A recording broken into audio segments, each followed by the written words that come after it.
everybody, welcome back to my channel. Thanks so much for tuning in. My name is Dana Trupiana, and I cover infamous gangsters every week in a true crime-like format. My show, Mob Times, comes out every Tuesday morning at 10 a.m. most of the time. Well, it's Tuesday, it's 10 a.m., so here I am. If you're new here, welcome. If you've been here before, I hope you know how much I love and appreciate you guys. And again, thank you so much for all your love and support. So I know on my last 2 episodes, I didn't include a life update. And that was pretty much just because it was a really long episode, to the point that I had to record a part 1 and a part 2. So I didn't really have time to kind of mess around and talk to you guys about what's been going on. Again, remember, I have chapters in the description of my video. If you want to skip this part of the episode and just go to where I'm talking about this week's gangster, click the chapter of his early days and you'll skip all my blabbering. So first of all, it is pouring outside. So if you hear like water or anything like that in the background, I am so hot right now. So I have my window open, so you might hear rain. So just wanted to give you guys a heads up. So to be completely honest, I'm pretty goddamn down right now. Life has been kicking my ass lately, man. I tell you. I've been updating you guys on my IVF journey. And I just found out on my birthday that I need to have a surgery before I can move forward with doing another round of IVF, or really before doing anything. That's super depressing, considering I was already a few weeks into a round when I found out that I had to get the surgery. So now I just have to stop everything. I have to stop the medications, and I can't do an embryo transfer this month, and I need to get a surgery, and then I have to wait a few more weeks to start another round of IVF, which is not the greatest thing. I think I've mentioned before on here that I have tumors in a bunch of different places on my body. They're benign, but for some unknown reason, I grow tumors everywhere. Well, this time there's one in my uterus, and it has to be removed before I can move forward with another round. Also, I have been feeling like shit lately. I just feel like I have a really bad head cold or something. And I've had tumors in my nose for a long time now. I've known about this for a while. And I was supposed to get surgery on it, but when I was going through the process, like I had a surgery scheduled and everything, but when I was going through the process, a doctor mentioned to me that my nose might get bigger. And I noped the fuck out of that doctor's office, never to be seen again. But now my entire airway in my nose is being blocked by a gigantic tumor. Which is like crazy, because you can legit touch it. Like, it's right here. And I have to get surgery on that as well. I have an appointment scheduled on the 1st with an ENT who does like facial surgery. So maybe I'll feel more confident getting surgery from him than like some VA ENT. But considering the first guy had like 3 or 4 surgeries that he was scheduling me for, like in one time, like he wanted to put me out and do like 3 or 4 different surgeries, I'm pretty scared to schedule anything. I'm too young to completely destroy my face for the rest of my life. So I've been avoiding this surgery like the plague. And honestly, it's very rare, but my nose is something that I actually like about myself. Like, I hate a lot of things about myself. I have the worst body image issues in the world. But my nose, I've always really liked it. My nose runs in my family. It's like the Trupiana nose. I've broken it multiple times. I hate it every day because it's stuffy. I have a scar going across my nose. I can flip my nose upside down. But it's my nose, and I love it, and I'm so scared to have surgery and have it completely change my face and my nose. Even if it means I may actually be able to breathe for once. So, with all like the medical issues, it's really starting to just feel like I should just move on from IVF and forget it. Because every time I start thinking about, oh, well, I want to do the IVF, I want to get pregnant, it's like, oh, well, I need this surgery, I need to get this done, blah, blah, blah, blah, blah. And it really starts to feel like IVF is just unrealistic. I've heavily considered getting a surrogate. I already have all my eggs, so I could legit just put them into a girl and it would be my kid with my eggs, but just not grown by me. But if you don't know anybody personally that will do it for you, it's like $150,000. The 150, it's just not going to happen. It's unfeasible for me, so I'm this close to calling it. Like, this close to just calling it and accepting that I'm not going to have kids and be a dog mom for the rest of my life. I approached my cousin to ask her if she'd be willing to do it because this is something we've talked about our entire lives. I've known forever that I've had issues with having kids. I've known, like, literally since I was like 17 years old, I've known. And we've always talked about it, and she was always saying, like, I swear to God, I'll have a kid for you. Like, I will do it. She was 100% down. She literally ghosted me. Like, I went to her and asked her about it, and she ghosted me. I haven't talked to her in weeks.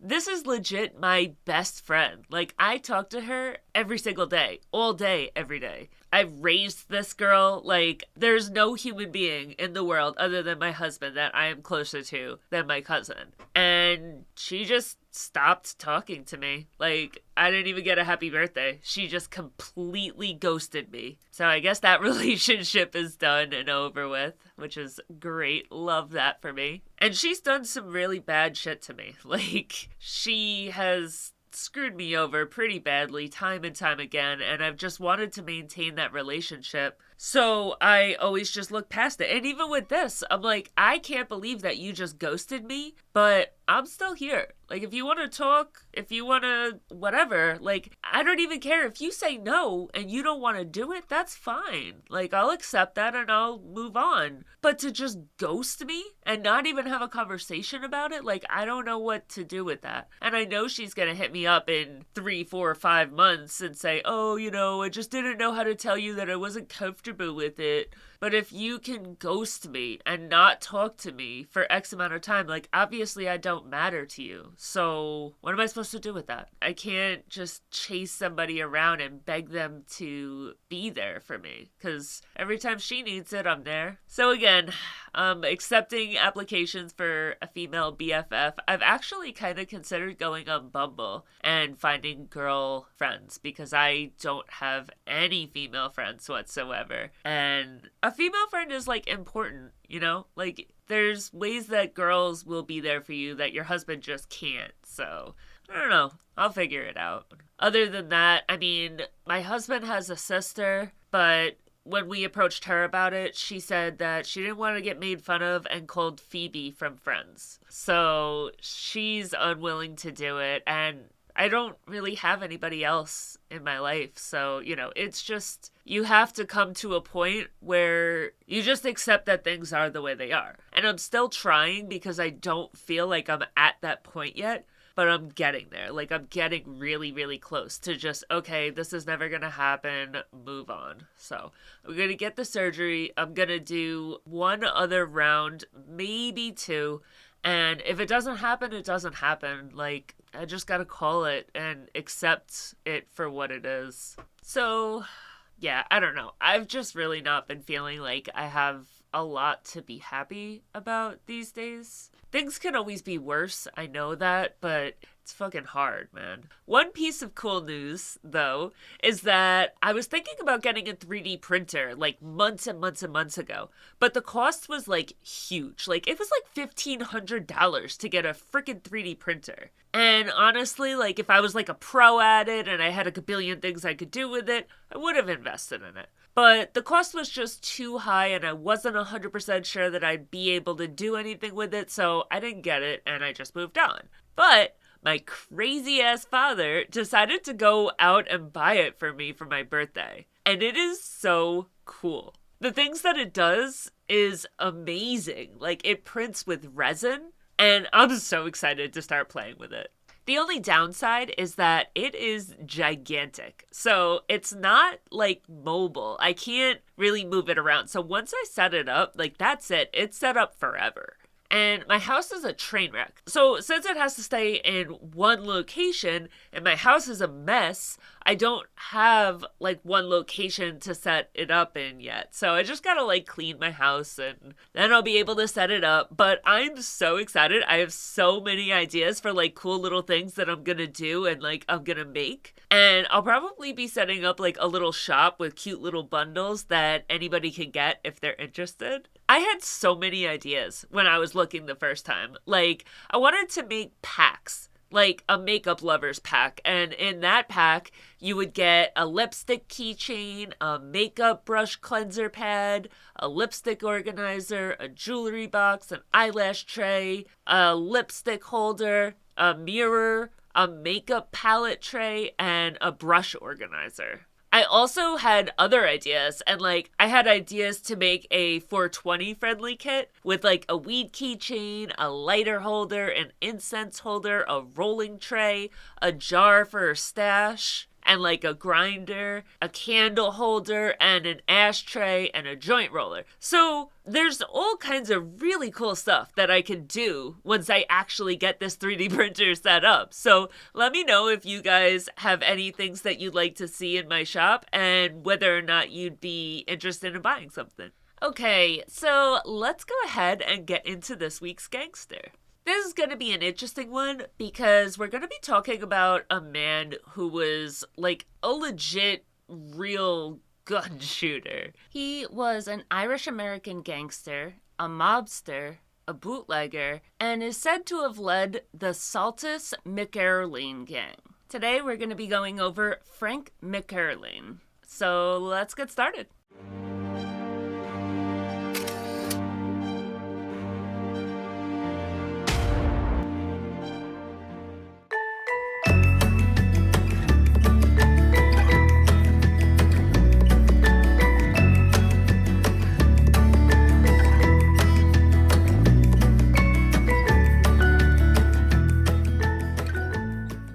Frank McErlane was born in the vibrant city of Chicago, Illinois, on January 4th, 1894.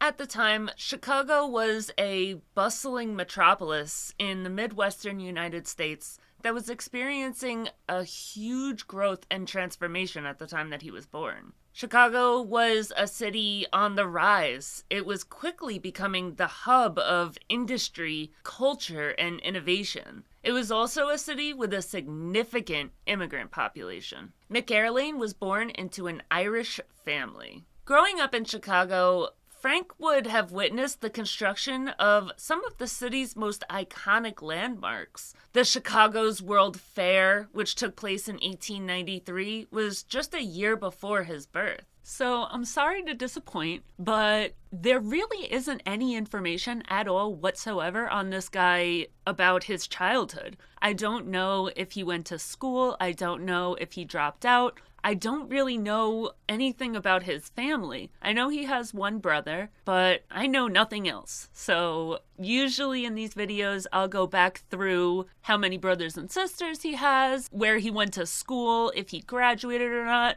That kind of information just isn't available, so I can't give it to you guys. But that's okay, because there is plenty on him grown up. Frank McErlane was a notorious criminal who first came into contact with the criminal justice system at the age of 17 years old in the year 1911. His first arrest was for his involvement in a car theft ring, which was a serious crime at the time.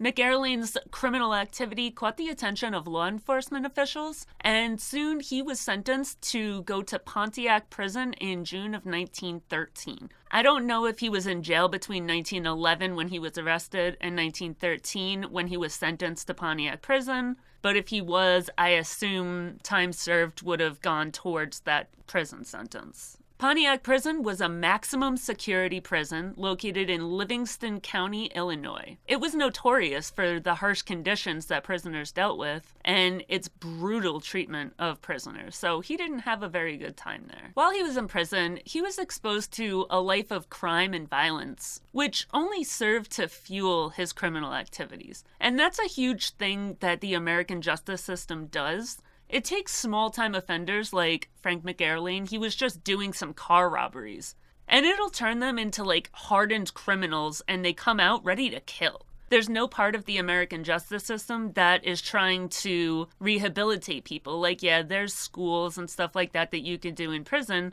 but at the end of the day, it's way more geared towards punishment than rehabilitation. And you get cases like this where Frank McErlane turns into a murderer and a serial killer at that. And who knows if that would have been the case if he wasn't sent to a maximum security prison for a crime as small as a car theft ring. It was nonviolent. He didn't hurt anybody. There was no drugs. Like, he was just stealing cars. But we'll never know what could or could not have been, because that is what happened, and he comes out and he's a hardened criminal. And this is not the last time that McErlane will see himself behind bars. He's going to get arrested a bunch of times. After serving 3 years at Pontiac Prison, so he must have gotten a 5-year sentence and then did time served, and he was in jail between 1911 and 1913, and then was given 3 extra years, so a 5-year sentence. So after he served that at Pontiac Prison, he was released on parole in March of 1916.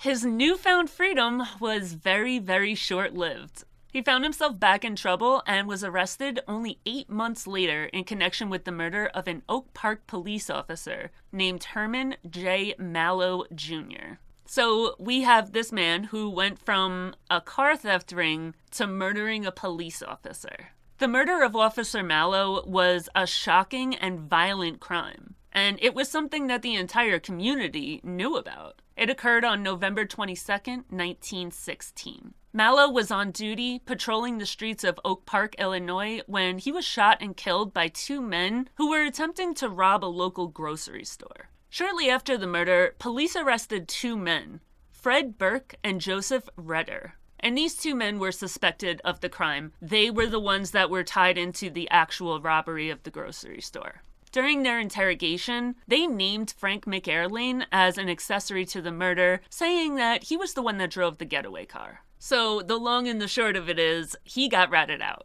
The police didn't catch him. He wasn't caught in, CCTV, nothing. He got ratted out. McErlane was subsequently arrested and charged with murder. He stood trial in April of 1917, and he was found guilty along with Burke and Reeder. Burke and Reeder were sentenced to life in prison. Because obviously not only did they rob this grocery store, but they killed an officer. Let me tell you, these 2 men are not gonna have a very good time in prison. As soon as the police guards hear that they're in jail for killing a police officer, their life is gonna get very, very hard, very, very fast. McErlane's sentence was a little different, and he was only sentenced to 1 year in prison. Now, after being convicted of murder and sentenced to another year in prison, you would assume, okay, he's gonna repent, he's gonna get a little better, this is bad. You got found guilty of murder, but this was just the beginning for McErlane.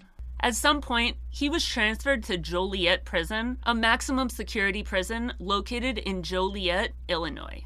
During his time at Joliet Prison, he made an attempt to escape. His plan was discovered, and he was caught before he could make a getaway. But even though he didn't actually get away and he didn't escape, as a result of his escape attempt, he was given an additional 2 years in prison. So all of the punishment and none of the reward, he didn't even get to make it out of prison grounds. Joliet Prison is another one of those prisons that's known for its harsh conditions and the really hard life that prisoners live. It has strict discipline, and McErlane would have found life there to be very, very difficult. The prison was overcrowded, and inmates were subjected to long hours of manual labor, and the food was really bad, really, really, really poor quality. And medical care was minimal to none. If you got hurt or you were sick, sucks to suck, man. Nothing was done for you. It was during this prison sentence that Frank made friends with Joseph Joe Saltis, who he would later go into business with. Frank McErlane was described by the Illinois Crime Survey as the most brutal gunman to ever pull a trigger in Chicago. During the 1920s, Chicago was in the midst of the Prohibition era, and the illegal trade of alcohol was rampant. I've said it before, I'll say it again, Prohibition created the mafia. And not only did it create the mafia, but it created a whole lot of outlying criminals that would work with the mafia. Illegally trading alcohol was the thing to do. Everybody did it. Gangs were fighting for control of the lucrative bootlegging industry, and McErlane was one of the most prominent figures in the underworld. He was known at the time as a notorious killer who terrorized the city during the Prohibition era. He became involved in bootlegging and other illegal activities, and soon he got a reputation as a ruthless killer. He's said to have murdered at least 9 men. He also murdered a woman and 2 dogs during his criminal career. We'll talk about that later, but he did do it, and that earned him the moniker the Angel of Death. McErlane's most infamous act was the murder of Kitty Malm, who was shot to death in a bar in 1927. It was said that McErlane had mistaken her for a rival gang member and opened fire on her. He also allegedly shot 2 dogs that belonged to a rival gang member, which is pretty wild because I didn't know that they were talking about something like this because he'll shoot another 2 dogs later. But yeah, Frank McErlane is over here just shooting and killing dogs all over the place. What a wonderful person. Another notorious crime that he's known for is his introduction of the Thompson submachine gun, also known as a Tommy gun, into Chicago's bloody bootleg wars. And everybody thought it was Al Capone that introduced the Thompson submachine gun because he was so well known for using it, but he is not the one that introduced this into Chicago. Frank McErlane is. The gun was a really powerful submachine gun that could fire up to 1,000 rounds per minute. McErlane was credited with introducing this gun into Chicago's gangland violence, and it changed the game. Like, it's pretty much a machine gun, and it makes a lot of things different. Despite his many crimes, McErlane managed to evade justice for years. And he was known for his cunning and his ability to stay one step ahead of the law. Robert J. Schoenberg wrote a book about Al Capone titled Mr. Capone, and in this book, he provides us with a vivid description of what Frank McErlane looked like and seemed like and just his overall feel of him. He wrote that McErlane was a tall man standing at 6 feet 4 inches, with a lean and muscular build that spoke of his physical prowess. His rugged and handsome features were marred by a permanent scar that ran down his right cheek, a permanent reminder of a violent encounter with one of his enemies. His piercing blue eyes were said to be cold and calculating, reflecting the merciless nature of his character. Despite his imposing physical presence, McErlane was also known for his cunning and his intelligence. He was a master manipulator who could charm his way into the hearts and minds of his enemies, his friends, pretty much anyone he wanted to. Using his wit and charisma, he would gain their trust before striking down his enemies ruthlessly and efficiently. Frank was a man of few words. He wasn't really like the chatty type. He wouldn't go and do small talk in the bar. He wasn't no Angelo Ruggiero, like the super chatty type where the FBI is going to bug his home and know they're going to get absolutely everything because all he does is talk. Like, that is not Frank McErlane. He's a very soft-spoken and withdrawn kind of person. Which, I hate to say it, but most people that, kill a lot of people, they usually are. It's pretty rare to find someone that has killed a whole bunch of people and is the type that wants to go and, chat it up at a bar and just has nothing but words and words and words coming out of his mouth. That's not a very... It happens, but it's not very often that it happens.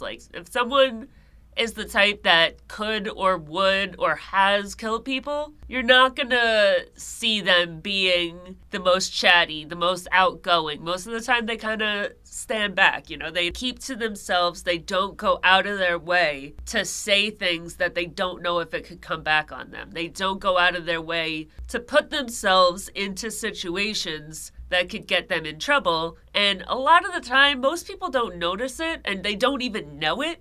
But saying something, just even opening your mouth to somebody, that's putting yourself in a situation. If I go up to somebody and I say something, Any word that comes out of my mouth could be a potential situation. You have no idea what your words and your actions can do.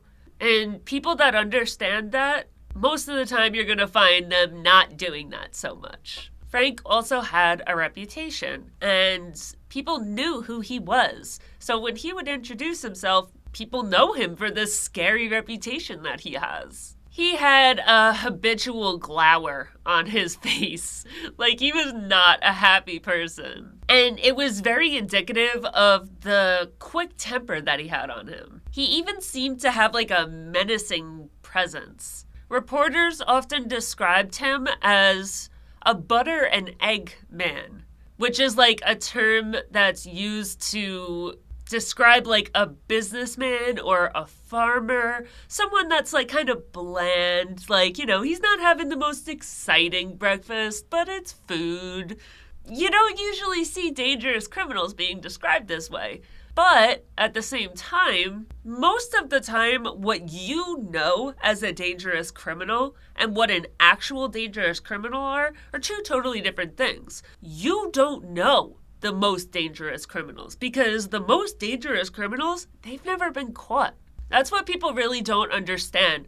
They look at people like Ted Bundy or like these uber scary people in their world and they're like, oh, that's what a criminal looks like. That's the kind of things that a criminal does. No, the worst of the worst, you're never going to know anything about them because they're not going to get caught. They're dangerous because they're good at what they do. They can kill a gabillion people and it will not matter because you won't ever know about it. That's what makes them dangerous, and that's also what keeps them out of jail. It's a little weird because I see him described like two completely different ways in two completely different places. So in that book, the one Mr. Capone, he's described as a tall man standing at 6 feet 4 inches with a lean and muscular build. And then there's articles about him. And the article that I'm looking at says McErlane stood at a modest 5 foot 8 inches and weighed in at 190 pounds with a portly figure that suggested a comfortable lifestyle. Those are very, very, very different descriptions. And I know that they're talking about the same person. So that's like kind of the crazy thing is it's like, maybe his persona just came off different to different people. I don't really know. But it's very rare that you see two reports talking about the exact same person, but the description of them is so different. So I don't know which one's correct. Because they're both talking about the same person. They're writing about what they comprehend him as. I don't know. I haven't found any like arrest records or anything that would cement in stuff about his description, what he looked like. Looking at physical pictures of him, honestly, I would tend to lean more towards the 5 foot 8. I've seen him in lineups and he doesn't look like 6 foot 4. You're going to stand out in a lineup. Like you're going to be head and shoulders above the other guys around you. And when I see him in a lineup, kind of looks like he's the same height as the guys around him, which 5 foot 8 fits that a lot better. Also, when you look at pictures of him, he doesn't look like he's like lean and muscular, you know, like a bodybuilder type. That's not what he looks like. He looks like an average dude, honestly. Like I wouldn't notice this guy if I was walking down the road. If he was going the other way, like I would not stop and look at him. So someone that was 6 foot 4 and like lean, I would stop and look at that person just because it's something that you don't see every day. It's not like a common description. So you just notice things that are a little different, and McErlane doesn't seem like that. So I'm weighing towards the 5 foot 8, 190 pounds, comfortable lifestyle, you know, nothing too crazy or different about him. Don't mind my pup in the background, that's Julie. Julie, say hi. Julie, hey, come here. Pick your head up. Good girl, say hi. Hi. Hi, Julie. She's a little cranky. She doesn't want to be... You can lay down, girl. Good girl. She's a little cranky. She doesn't want to be by herself, so I let her in on recording. She's a very quiet dog, so I don't really got to worry about her. You won't see my other two dogs very often. Hulk and Zeus, they don't hang out so much. But Julie's a good girl, so she can hang out. Either way, whichever of the descriptions that you believe as far as like his height and his stature, he had blue eyes. Everybody talked about his blue eyes. And something that's pretty uncommon is that his eyes, they didn't seem scary. He didn't walk around with like this gaze that was just, I'm gonna kill you all the time. Like, he, again, just seemed like somebody that you would just pass on the street and not notice. He carried around a rosary in his pocket all the time. Like, you would not catch him without a rosary in his pocket. And a lot of the time, that rosary was sat right next to his pistol. His face was always red. Which I think is a big part of the Irish. I think a lot of Irish people, they are pale, they get red in the face pretty often. That's a pretty typical Irish thing. And even though you couldn't really see it in his gaze that he had this anger, you could see it in the way that he acted. He had a hairpin trigger. He could go from 0 to 100, especially when he was drunk. And he drank a lot. He was very quick to anger and very prone to violence. People tended to try to avoid him when he was drunk because he was just so quick to anger. You had to walk on eggshells so much that like nobody wanted to be around him. It's scary. It's safer outside his presence. I mentioned earlier that when he did a prison sentence, he became friends with Joseph Joe Saltis. At this point, together the two men launched a gang shortly after Prohibition began. They led a gang together that operated on the south side of Chicago in the back of the yards area. Which, if you're from Chicago, tell me if that makes sense. I don't know. I mean, it's the same way, like, in New York, if somebody says, like, oh, they were downtown in Manhattan, they were in the Fide district, I would know exactly where they were talking about. I don't know back of the yards. I'm not from Chicago, never been, so if that makes sense to you, let me know. I don't know. But apparently back of the yards area is, like, a thing.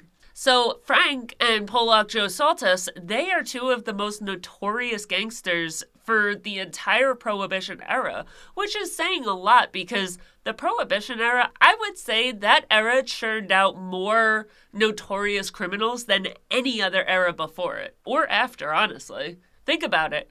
Al Capone, you got Lucky Luciano, Albert Anastasia, like all the big name criminals, they come from Prohibition era.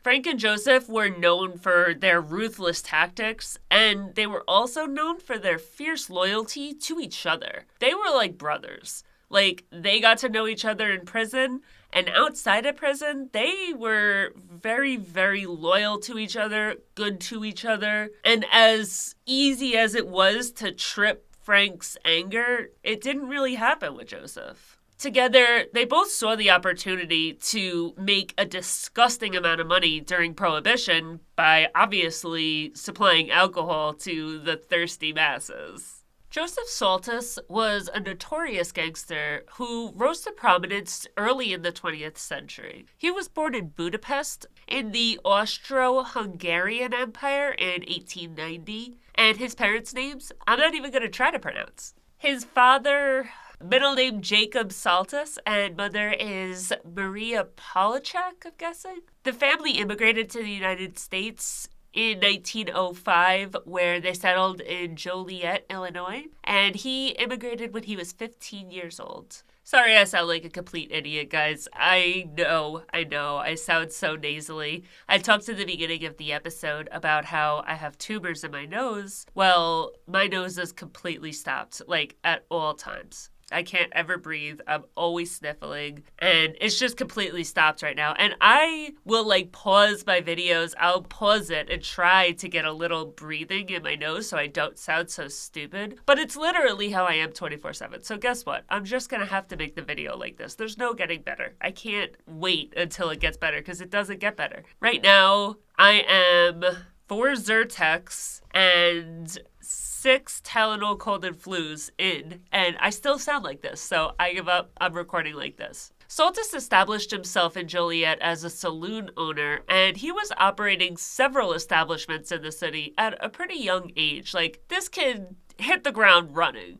But from the very beginning, his legitimate business ventures were just a cover for his true activities. He would run illegal gambling operations, and he got deep into bootlegging as soon as Prohibition started.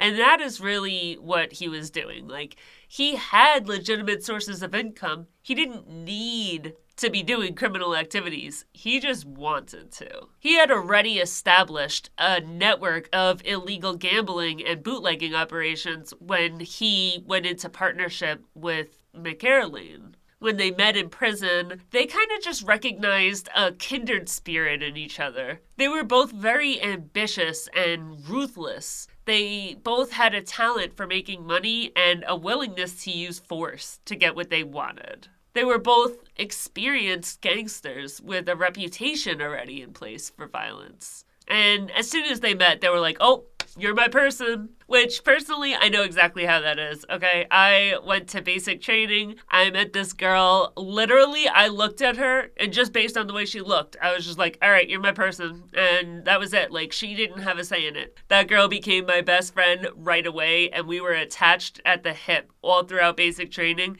And it was just because I looked at her, and I was like, yep, you're it. Guess what? We're best friends now. And I think that was the same thing. Like, when you get into a situation like McErlane was in when he got into prison, or like I was in when I went into basic, like when you're in a situation like that where you need, not want, you need support around you, you need friends, you're gonna lay your eyes on one person, pick that person, and then if you make additional friends, awesome.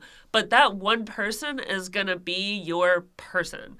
And I don't know if that's like a common thing for other people to do, but I've always done it. As soon as I get into a situation like that where I need a partnership with at least one person, I'm going to pick one person and they don't have a say. They don't have a chance to tell me like, hey, I actually hate you. Like, no, I'm not hearing that, best friend. Shut up, okay? You're just joking. You love me, okay? Like that person, you don't have a choice. I am now your best friend. Got it?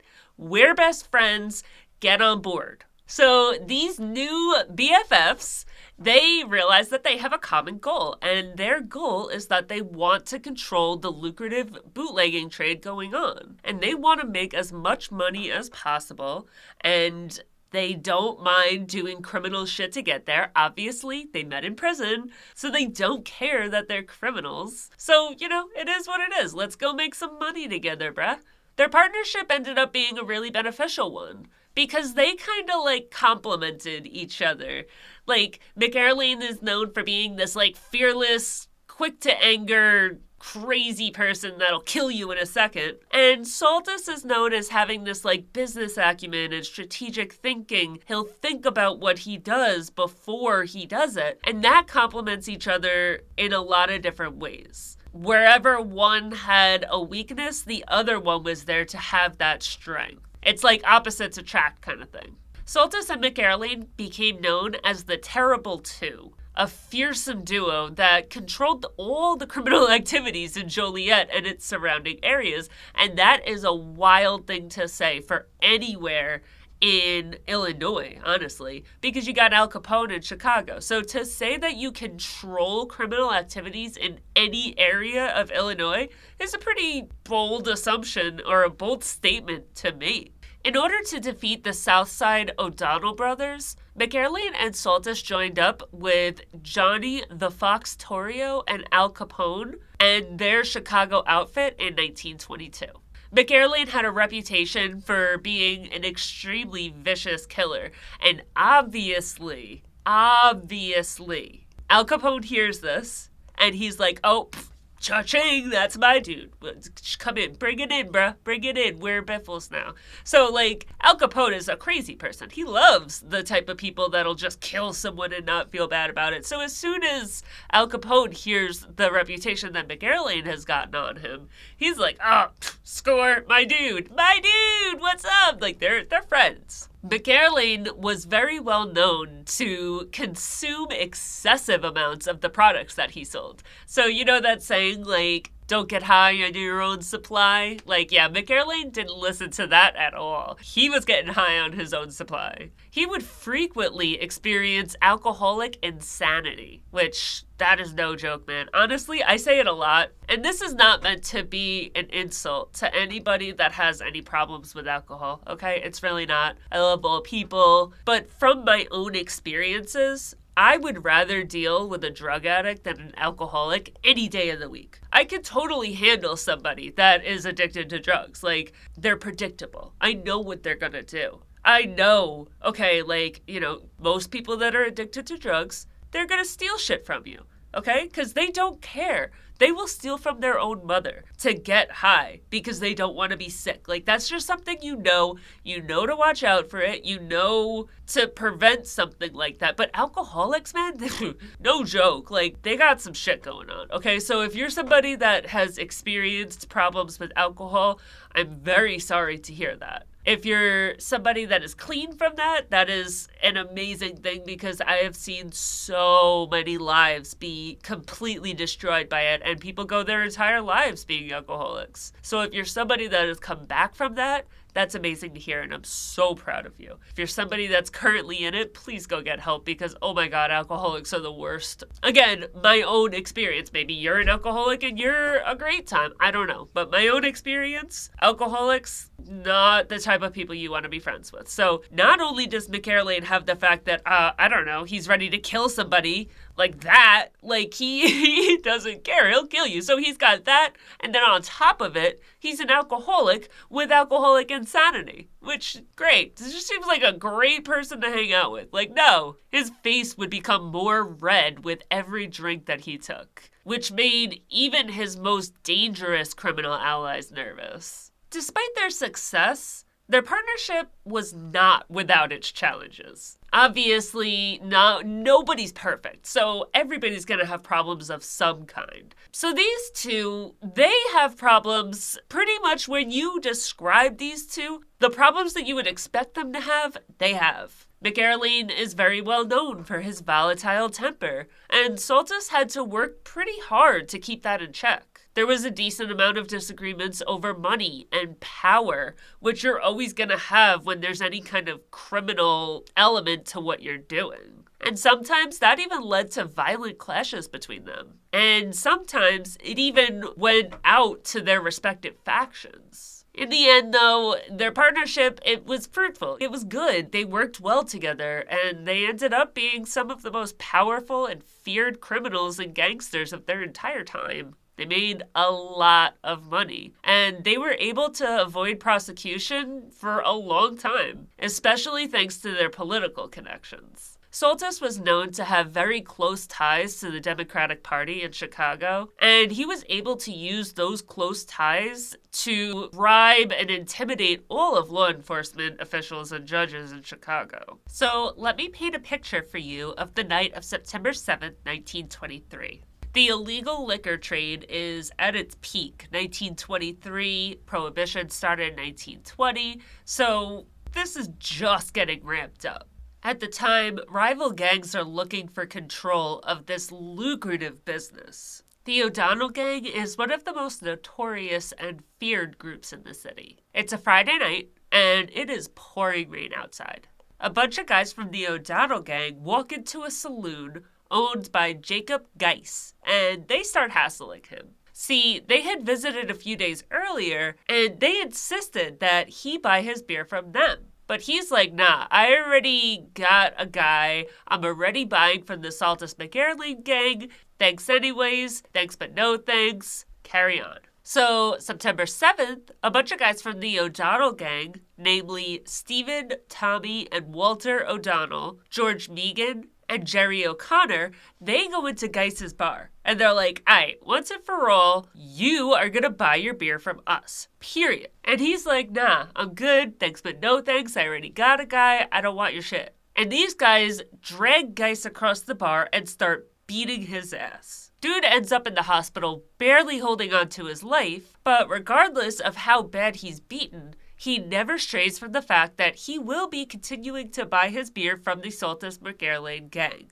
Now, I don't know if that says something to his loyalty or the fact that the Saltis-McErlane Gang is so scary that the thought of buying from somebody else and going up against them is just like, you just kill me, man. I don't really know which one that is. I'm guessing that the Saltis-McErlane Gang is just that freaking scary. The O'Donnell crew visited another 5 saloons that night, and all the visits looked the same. Their last stop was a bar called Klepka's. As they're hassling the barkeep at Klepka's, they're met with Ralph Sheldon, Daniel McFall, and 2 other dudes that are in the McErlane gang. These guys come in, guns blazing, and they start taking out O'Donnell's. After a shootout, everybody got away except Jerry O'Donnell. McFall was able to grab Jerry O'Donnell, and he brings him out into the back of the bar. Out in the back, McErlane is waiting, and he takes out O'Donnell. Like, he literally takes half his head off with a shotgun, and he is not playing no games. Like,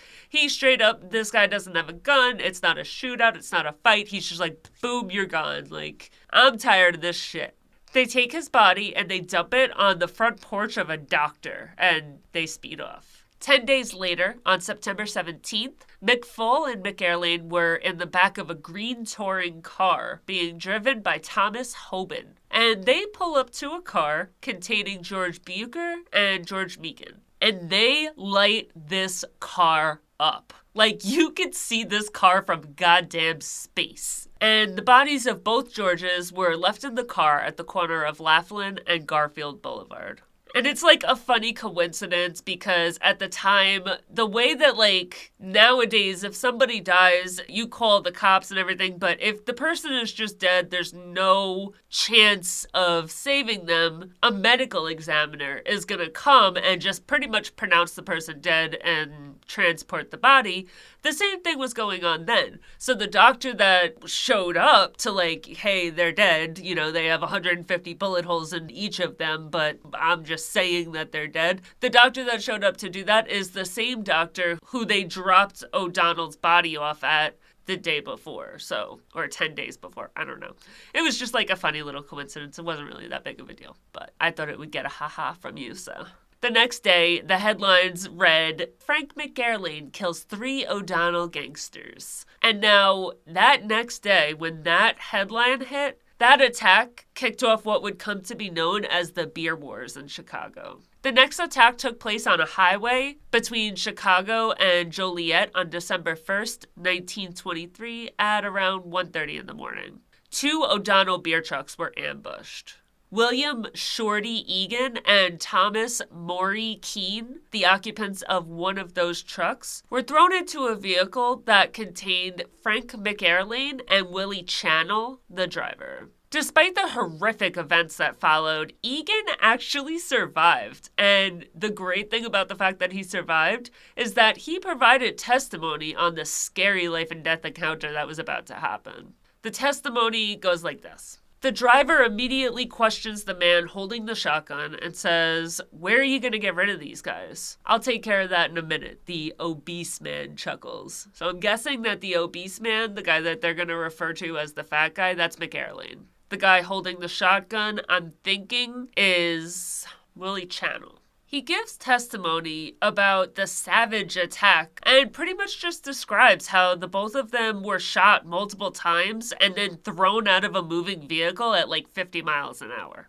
Egan miraculously survived his one-way ride and identified Willie Channel as one of his attackers, despite having nearly half his face blown off. McErlane was later apprehended, but he was able to escape prosecution of both Egan and the attack on the Georges. His behavior continued to worsen. On May 4th, 1924, McErlane is hanging out in a bar, and he's hanging out with 2 friends, John O'Reilly and Alex McCabe. They're hanging out in this like random bar in Crown Point, Indiana, and they're just like shooting the shit, they're just chilling, and they're joking around. Now, O'Reilly and McCabe, they're joking around and they're like, "Oh, show off your shooting skills." Because he's like bragging. He's like, I'm the best shot here. I can shoot anything. And they're like, oh, show it off. Come on, we want to see your skills. Show off your shooting skills. You're so great. Show us your skills, bruh. And he's like, I will. Don't test me. I will. And they're like, do it.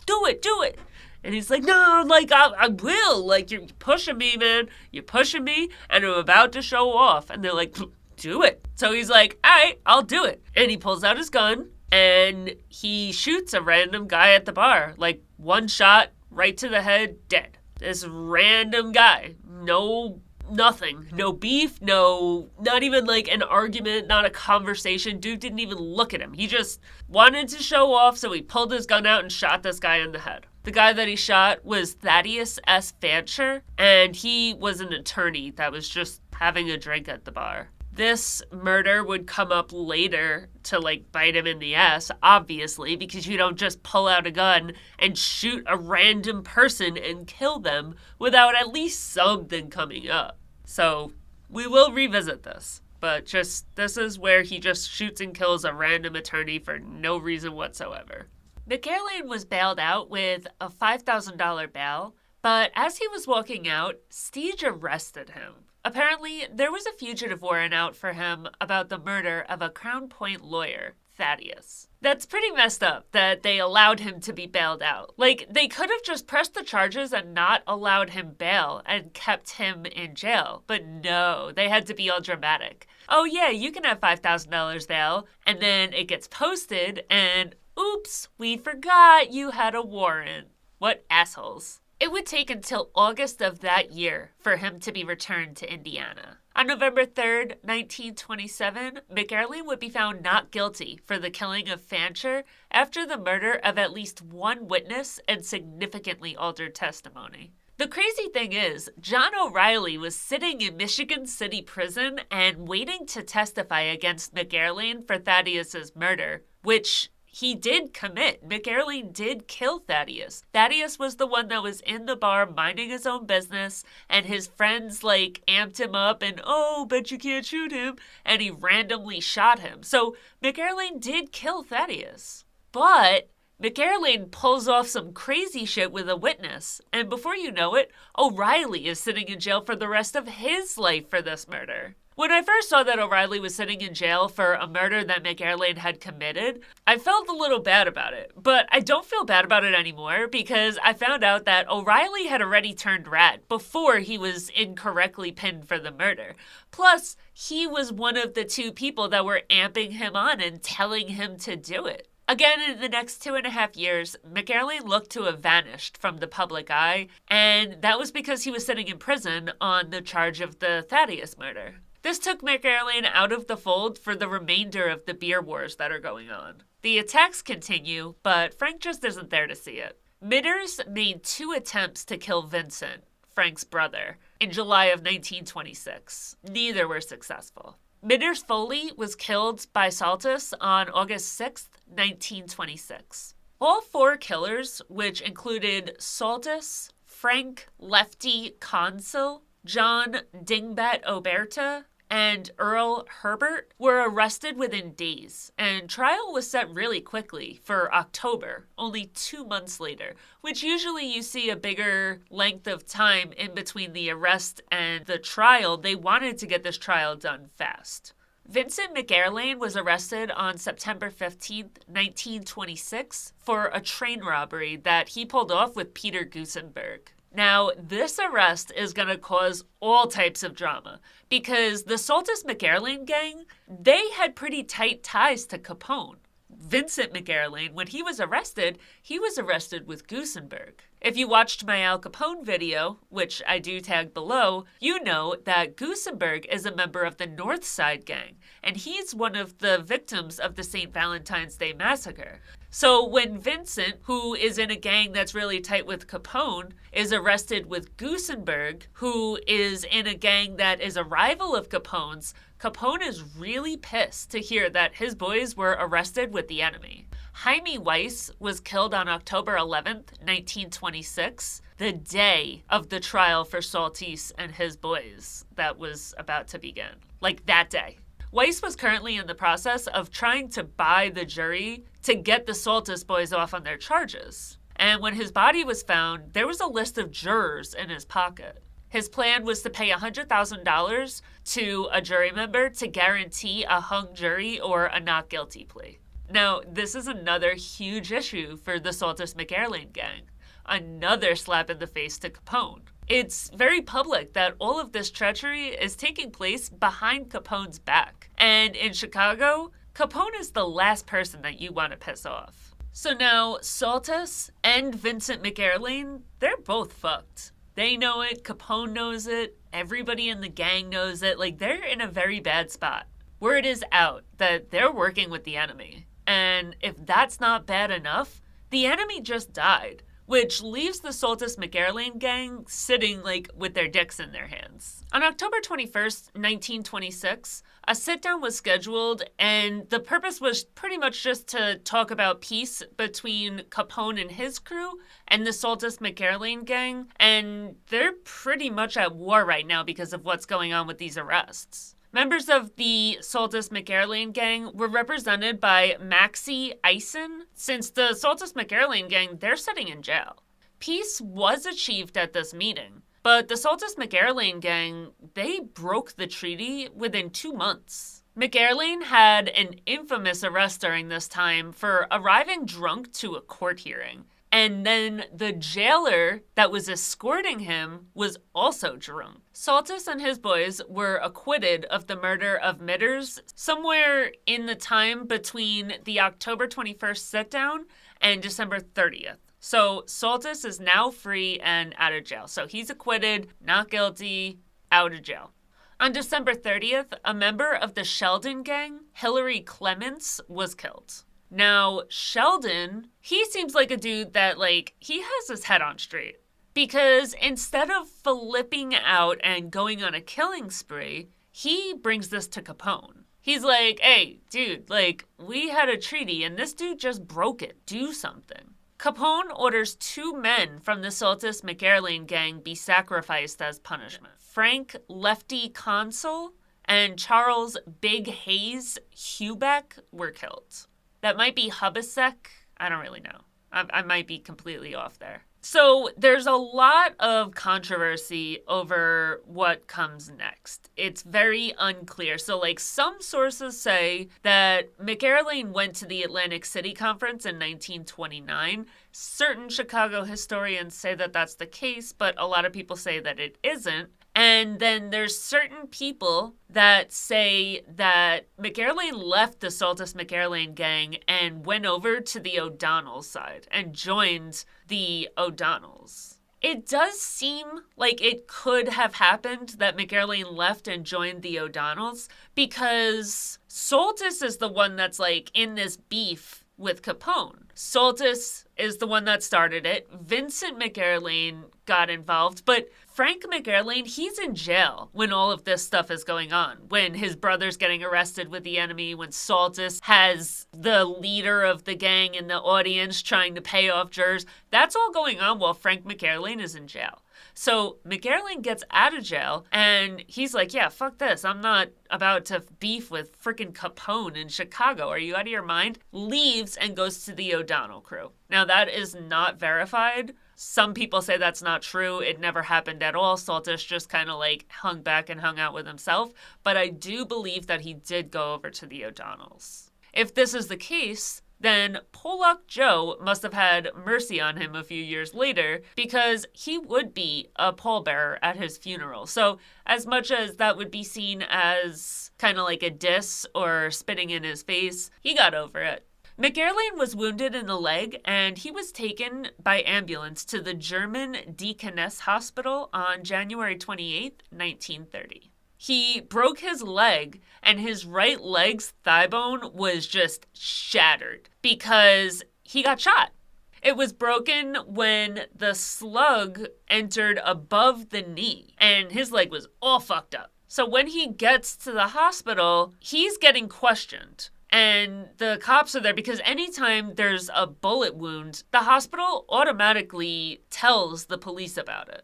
So as the police are questioning him, he gives an alternate name. He says, "My name is Charles Miller." So as they're questioning him, they don't recognize him as the killer in a bootleg battle that is going on and people are dropping dead and he just did time. Like, they have no idea who he is in the hospital. He claimed that it was an accident and he got shot while he was cleaning his gun, but that is not what happened.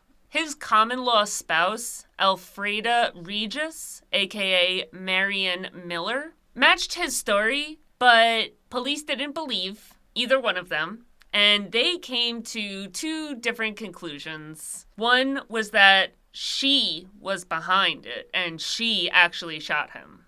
Another potential suspect was John Dingbet Oberta, and they suspected that it could be the common-law wife because they're constantly getting into loud arguments. They are both alcoholics, and they're in an unstable relationship. So after he's shot, the cops go around to, like, neighbors, and they're like, "Oh yeah, that family's always doing some crazy shit." And they're like, okay, so maybe she shot him. Or this war that's going on with Oberta, maybe it came from that. We don't really know, but either way, at the end of the day, he's shot. So he has this big bullet hole in his right leg, and on top of having the bullet hole, his leg is broken from the force of this shot. I think it was like a shotgun that took his leg out. So he's in the hospital and he has his leg like in a cast and propped up. So you know those old time movies where they have like that little sling and it's like holding your leg up? He's in one of those things. So he's laying there minding his business on February 24th.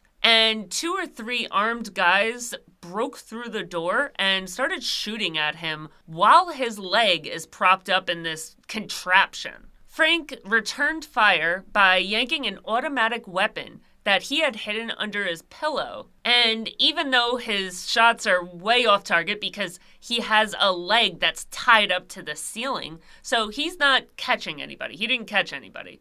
But just shooting back at them scared the attackers away because he's sitting in a hospital. He's supposed to be helpless and vulnerable. Nobody expects this man to have a freaking automatic weapon stashed below his pillow. During the flight out of the hospital, one of the attackers dropped a .45 automatic and left it in the hospital as he ran away. The .45 that was left at the scene was traced back to a man named Sam Malaga, who just so happens to be Oberta's bodyguard / chauffeur. So as much as the police they landed on that it was his common-law wife that shot him in the leg, that landed him in the hospital. But the fact that Oberta had his boys, shoot McErlane up in the hospital, it seems to be that Oberta was probably the one that put him there in the first place. McErlane, who had been shot 3 times during the fight, dismissed any inquiries as to who his attackers were or anything about the attack. He said, "I'll take care of it." He went on to say, "Look for them in a ditch. That's where you'll find them. They were a bunch of cheap rats using pistols. I'll use something better. McErlane takes care of McErlane." He was left with non-lethal wounds to his chest, left groin, and left wrist. Oberta's body was found in his automobile on the outskirts of Chicago on March 5th, only a few hours after McErlane was discharged from the hospital. Sam Malaga, the driver for Oberta, whose gun was found after he dropped it fleeing from the attack that he had just launched on McErlane, he was found face down in a watery puddle of some ice. Some may say that his body was found in a ditch, just as McErlane had promised. Frank had taken care of it, after all. McErlane's actions got worse and worse, and his mental health had suffered for years due to the high drinking.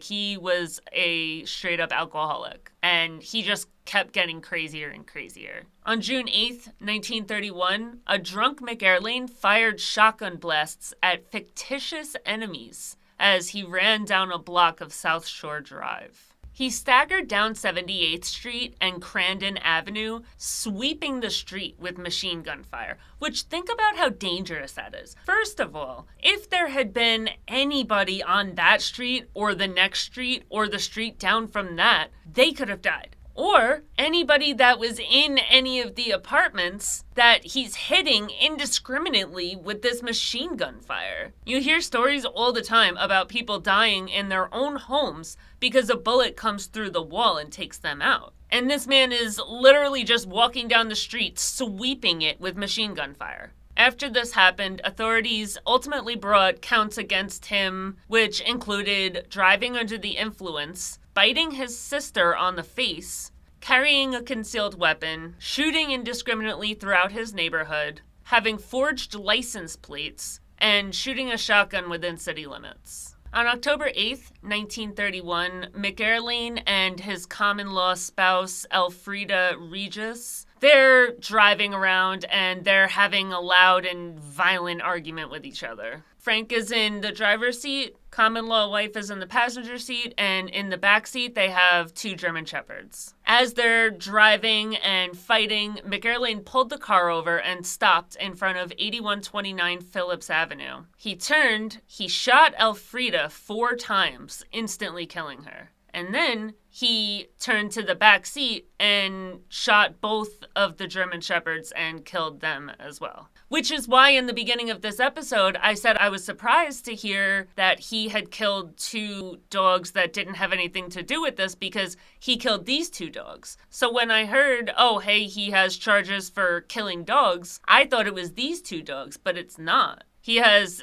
separate charges for killing 2 separate dogs. So this man's just out here wiping dogs off the face of the earth for no goddamn reason. The police came to the conclusion, the one that McErlane would go with and hold on to, that he was attacked by an enemy. And the common-law wife and the dogs, they just got caught in the fire. They were casualties of a war. Frank lived, they didn't. The cops quickly threw this theory out. They knew that he was savage enough to do this himself. But he would continue to claim this is what happened. He's like, yeah, I was driving and I pulled over and someone came and lit my car up.